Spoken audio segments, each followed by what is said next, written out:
Hi welcome to our channel. ప్రస్తుతం మనతో పాటు దాము బాలాజీ గారు సీనియర్ జర్నలిస్ట్ ఉన్నారు. వారితో ఒకసారి మాట్లాడదాం. సార్ నమస్కారం సార్. నమస్తే. సార్ ఇక్కడ హైదరాబాద్‌లోని చంపాపేటలో ఒక అడ్వకేట్‌ని చంపేసిన ఘటన ఇప్పుడు రాష్ట్ర వ్యాప్తంగా కూడా సంచలనం సృష్టిస్తుంది సార్. అసలు ఏం జరిగింది ఈ ఇష్యూలో? ఎందుకు అడ్వకేట్‌ని చంపారు? మరి ఎవరు చంపారు? చంపిన వాళ్ళని ఇప్పుడు పట్టుకున్నారా? మరి పోలీసులు ఏం చెప్తున్నారు సార్ ఈ ఘటనకు సంబంధించి? ఇదొక సంచలనం సృష్టించిన కేసు ఈ మధ్య కాలంలో. అంటే ఒక న్యాయవాదిని ఆహ్, పట్టపగలు చూస్తుండగా ఒకతను వచ్చి చంపేసి వెళ్ళిపోయాడు. చంపాపేట ఆహ్, అంబేద్కర్ రోడ్ హ్మ్. అంబేద్కర్ వాడలో వాకింగ్ చేస్తా ఉంటే నిన్న మార్నింగ్ వచ్చి చంపేసి వెళ్ళిపోయాడు. ఇది షాక్‌కి గురి చేసిన సంఘటన. ఈ న్యాయవాది కాకుండా ఈయన మహేశ్వరం నియోజకవర్గం కాంగ్రెస్ నాయకుడు కూడా. ఈయన పేరు ఎర్రబాపు ఇజ్రాయిల్ ఈయన పేరు. వీళ్ళది నేటివ్ ప్లేసు రంగారెడ్డి జిల్లా మహేశ్వరం దగ్గర, మహేశ్వరం మండలంలో తొమ్మలూరు అనే గ్రామం. ఇక్కడ ఆయన చంపాపేట దగ్గర ఐఎస్ సదన్ పోలీస్ స్టేషన్ పరిధిలో చంపాపేటలో దగ్గర అంబేద్కర్ వాడలో ఉంటాడు. ఆయన ఒక ప్లాట్ కొనుగోలు చేసి అక్కడ ఫ్యామిలీ ఉంటారు. దానికి దగ్గరలోనే ఇంకొక అపార్ట్మెంట్లో ఆయన ఆఫీస్ పెట్టాడు.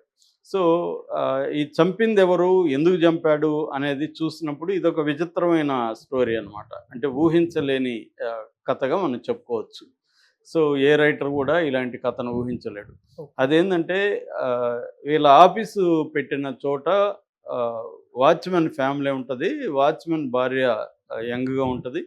అక్కడికి కొంతమంది ఎలక్ట్రీషియన్లు రెగ్యులర్గా అపార్ట్మెంట్కి ఫిక్స్ అయి ఉంటారు. వాళ్ళు రెగ్యులర్గా వస్తుంటాడు.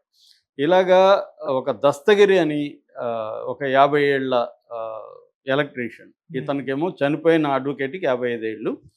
ఈ ఎలక్ట్రీషియన్ రెగ్యులర్గా రావడంతో ఆ వాచ్మెన్ భార్యతో అతనికి అఫైర్ ఏర్పడింది. సో ఈ వాచ్మెన్ భార్యకు అఫైర్ ఏర్పడినప్పుడు వాచ్మెన్కి అది తెలిసిపోయింది.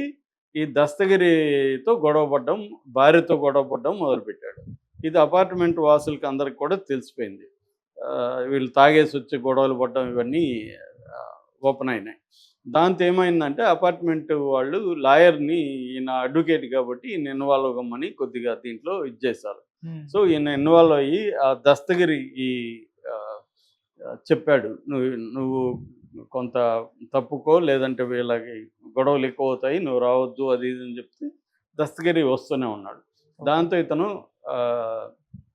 పోలీస్ కంప్లైంట్, వీళ్ళేమంటే వాచ్మెన్ వాళ్ళు వీడి మీద పోలీస్ కంప్లైంట్ ఇవ్వాలంటే పోలీస్ కంప్లైంట్ ఇచ్చారు. సో దస్తగిరిని పోలీసులు పిలిపించి, మామూలుగా వాళ్ళు ఇట్లాంటి ఎలక్ట్రీషియన్ లాంటి వాళ్ళు అంటే ఖచ్చితంగా వాళ్ళు కౌన్సిలింగ్ అంటే వాళ్ళ ఉద్దేశం కొట్టడమే కదా. పెద్దవాళ్ళు అయితే కౌన్సిలింగ్ ఇస్తారు, కానీ ఈ కింది స్థాయిలో వాళ్ళు అంటే 4 కొట్టి ఇక మొదటి పోతే నిన్ను అరెస్ట్ చేస్తాం, లోపలేస్తాం అనేది బెదిరించి వదిలేశారు. దాంతో ఈ లోపల ఏమైంది, ఇక్కడ భార్యాభర్తల మధ్య కూడా గొడవలు రోజు తాగేసి అరుచుకుని రాత్రులు నిద్ర లేకుండా అపార్ట్మెంట్లో ఆ ప్రాబ్లం అయ్యేసరికి వాళ్ళు అపార్ట్మెంట్ ఓనర్స్ అసోసియేషన్ వాళ్ళు పంపించేశారు, వాళ్ళని ఖాళీ చేసేసారు. ఖాళీ చేసేసరికి ఈ దస్తగిరి ఏం చేశాడంటే లాయర్ని పట్టుకున్నాడు. నీకు తెలుసు కదా వాళ్ళిద్దరూ ఎక్కడున్నారో చెప్పు, వాచ్మెన్ వాళ్ళ అడ్రస్ ఇవ్వు నాకు అని, వాళ్ళిద్దరిని నేను చంపేస్తాను, లేదా ఆమె నాతో వస్తే సరే, లేకపోతే ఇద్దరిని చంపేస్తాను భార్యాభర్తనని ఇతను లాయర్ని బెదిరించడం మొదలుపెట్టాడు. ఎవరు? ఈ దస్తగిరి. లాయర్ ఇదేంది, నేనేమన్నా బ్రోకరా నీకు అని అతని మీద గొడవకి వెళ్ళాడు. ఇతను ఆల్రెడీ కాంగ్రెస్ లీడర్ కూడా కాబట్టి ఇతను కొంత రూడ్గానే వ్యవహరించినట్టుగా చెబుతున్నారు. సో అతను వినకుండా మెసేజ్లు పెట్టడం, లాయర్ ఫోన్ కాల్స్ ఎప్పుడంటే అప్పుడు చేయడం చేస్తున్నాడు. దాంతో ఇతను బ్లాక్ చేశాడు. సో బ్లాక్ చేసేసరికి వీడు నన్ను బ్లాక్ చేస్తాడా అని కోపంతో ఆఫీస్కి ఎప్పుడంటే అప్పుడు వెళ్ళిపోయి వాళ్ళ అడ్రస్ చెప్పమని ఇతను గొడవ చేయడం మొదలుపెట్టాడు. దాంతో ఇతనికి కోపం వచ్చి మళ్ళీ పోలీసులకి చెప్పాడు. పోలీసులు ఈసారి పిలిచి గట్టిగా కోటింగ్ ఇచ్చారు. ఎవరు? దస్తగిరికి. నేను ఒకసారి చెప్పాం కదా, నువ్వు ఎందుకు ఇన్వాల్వ్ అవుతున్నావు.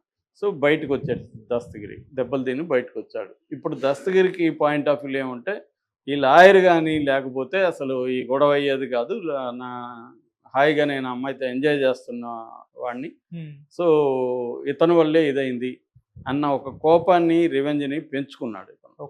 అంటే ఇతను కొంత ఎమోషనల్గా కూడా ఆమెతో ఇన్వాల్వ్ అయినట్టు కనిపిస్తున్నాడు. సో దాంతో ఇతను తన లవర్ని తన నుంచి దూరం చేశాడనే ఒక కోపాన్ని ఇజ్రాయెల్ మీద దస్తగిరి పెంచుకున్నాడు.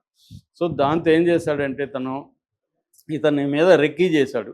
డైలీ యాక్టివిటీ ఏంటి, వాళ్ళ ఇంటి దగ్గర కాపు కాసి తెల్లారితో చేస్తే ఇతను డైలీ వాకింగ్కి వెళ్తాడనే విషయం అర్థమైంది.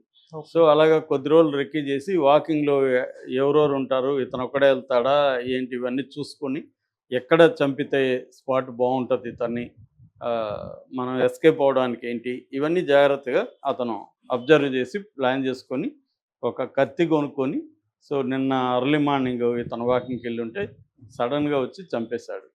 చంపేసినాక కూడా ఇతను ముందే డిసైడ్ అయినాడు, చంపేసినాక మనం పారిపోకూడదు, ఎందుకంటే మళ్ళీ పోలీసులు పట్టుకుంటారు, ఎలాగూ సీసీటీవీలు ఇవన్నీ ఉంటాయి కాబట్టి పోలీస్ స్టేషన్లో లొంగిపోదాం, జైలుకి వెళ్ళి మళ్ళీ చూసుకుందాం బెయిల్ కథ అనేది తను డిసైడ్ అయినట్టుగా కనపడుతుంది. అందుకని అతి దారుణంగా వచ్చి చంపేసి పారిపోయాడు. సో అక్కడ ఉన్న మిగతా వాకర్స్ వాళ్ళు షాక్కి గురయ్యి తన్ని హాస్పిటల్కి తీసుకుపోయారు ఇమీడియట్గా. అంటే 108కి ఫోన్ చేశారు, 108 వచ్చి హాస్పిటల్కి తీసుకెళ్లారు, బట్ హాస్పిటల్లో చనిపోయాడు. సో ఇతను ఏం చేశాడు, దస్తగిరి ఇమీడియట్గా వెళ్ళి సంతోష్ నగర్ పోలీస్ స్టేషన్లో సరెండర్ అయిపోయాడు. సో పోలీసులు అతన్ని అరెస్ట్ చేసి జైలుకి పంపించారు. సో ఇది ప్రస్తుతం జరిగింది. అంటే ఇక్కడ పోలీసులు ఇంకేమన్నా కారణం ఉందా, ఇది ఒకటేనా, ఇతని క్రిమినల్ బ్యాక్గ్రౌండ్ ఏమైనా ఉందా దస్తగిరికి, ఇవన్నీ చూస్తున్నారు. వాళ్ళు చెప్పేది ఏమంటే ఇప్పటివరకు దస్తగిరి క్రిమినల్ బ్యాక్గ్రౌండ్ కానీ ఏమీ లేదు, అతను బాగా ఎమోషనల్గా ఆమెతో ఇన్వాల్వ్ అయిపోయినాడు, ఆమె లేకపోతే బతకలేననే స్థాయికి అతను వచ్చేసాడు. వీళ్ళేమో బలవంతంగా పంపించేయడం ద్వారా ఇదంతా కూడా లాయరే చేశాడు, లాయర్ అనుకుని ఉంటే నాకు హ్యాపీగా ఉండేది, లాయర్ కానీ ఇన్వాల్వ్ కాకపోతే, ఈ లాయరే చేశాడు, వాడు తాగుబోతు మొగుడు, వాడు పెద్ద చేసేది ఏమి లేదు అన్న కోపం లాయర్ మీద. అట్లాగే లాయరు తన లవర్ ఆచూకీ చెప్పలేదు, ఎక్కడుందో చెప్పలేదు అన్న కోపం కూడా పెంచుకున్నాడు. ఇక్కడ ఏంటంటే ఓవల్ ఇష్యూలో లాయర్ కొంత అంటే సిచ్యువేషన్ అంచనా వేయడంలో, వీడిని అర్థం చేసుకోవడంలో కొంత ఫెయిల్ అయినట్టుగా మనకు కనబడుతుంది. అంటే ఇదంతా కూడా మనకు పబ్లిక్ డొమైన్లో ఉన్న ఇన్ఫర్మేషన్ తప్ప రియల్గా మనం వెళ్ళి కలిసి మాట్లాడితే చాలా విషయాలు తెలుస్తాయి, కానీ మనకు అవేం తెలియదు. వాళ్ళు ఇచ్చిన ఇదేంటంటే లిమిటెడ్ ఇన్ఫర్మేషన్, డీటెయిల్గా పోలీసులు ఎప్పుడు కూడా చెప్పరు, లిమిటెడ్గా ఏదో చెప్తారు, దాన్ని బేస్ చేసుకొని మనం అనాలిసిస్ చేస్తున్నాం. కొన్ని సోర్సెస్ మన వాళ్ళు వెళ్ళి మాట్లాడినప్పుడు తెలిసిన విషయాలను బట్టి మామూలుగా ఏంటంటే ఎలక్ట్రీషియన్ లాంటి వాళ్ళని డీల్ చేసేటప్పుడు మనం జనరల్గా చేసే తప్పులే. మనం ఏంటంటే మనకంటే కింద స్థాయి వాళ్ళని డీల్ చేసేటప్పుడు వాళ్ళకి పెద్ద గౌరవం ఇవ్వము, వాళ్ళని మనం రూడ్గా బిహేవ్ చేస్తుంటాం చాలాసార్లు. అది ఒక్కోసారి వాళ్ళకు కూడా ఒక ఆత్మగౌరవం లేకపోతే ఇంకోటి ఉంటుంది కాబట్టి వాళ్ళు హర్ట్ అయిపోయే అవకాశాలు ఉంది. చాలామందిని మనం గమనిస్తే ఈ తప్పు అందరూ చేస్తుంటారు. అంటే ఒక హోటల్లోకి వెళ్తే ఒక సర్వర్ని మనం డీల్ చేసే పద్ధతి, ఫుడ్ బాలతో అతని మీద ఎగరడం, ఇలాంటివి చాలామందిని చూస్తుంటాం. అట్లాగే మన ఇంట్లో పనిచేసే వాళ్ళ మీద కూడా మనం చాలా నీచంగా మాట్లాడుతుంటాం. ఇది డేంజర్ ఇప్పుడు ఈ యాటిట్యూడ్ అనేది. అంటే ఫస్ట్ వాళ్ళని రెస్పెక్ట్గా చూడాలి, అట్లాగే అతని కండిషన్ ఏంటి ఇది అర్థం చేసుకోవాలి. మనకు పొజిషన్ ఉంది, వాడికి ఏమీ లేదు కాబట్టి మనం ఏమన్నా మాట్లాడచ్చు, ఎలాగన్నా డీల్ చేయొచ్చు అనుకుంటే అది డేంజరు.